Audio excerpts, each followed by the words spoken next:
অপেক্ষা ভয়াবহ রকম একটা পরিস্থিতি থেকে উত্তরণের প্রতীক্ষা। কতদিন, কত প্রহর অপেক্ষার পালা কবে হবে শেষ জানি না, কাউকে বলারও নয়। কতকাল পরে শেষ হবে এ অপেক্ষা।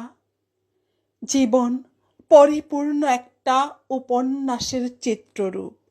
সংস্করণ হিসেবে আজ আমারই জন্য একটা নাটকের পটভূমি আমি নিজে। সবই চিত্রকরের কারুকাজে সজ্জিত রূপলি ক্যানভাস। রূপায়ণ হতে হতে একাধিকবার বর্ণিল আভা ছড়িয়ে দিয়েছে, মিলিয়ে গিয়েছে, হারায়নি সব।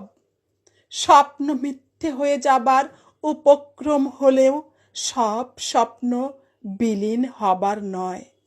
আমি তো আমারই মতো, কতটা আগলে রাখতে ব্যস্ত সে, কতটা ভয়াবহ অবস্থা থেকে ঘুরে ফিরে এসে আমার পাশে থাকে দিনের পর দিন, প্রতিদিনই। তবুও সে আমার সাথেই আছে আদি হতে অন্তে। কবিতা অপেক্ষা, কবি আরজিনা লাকী।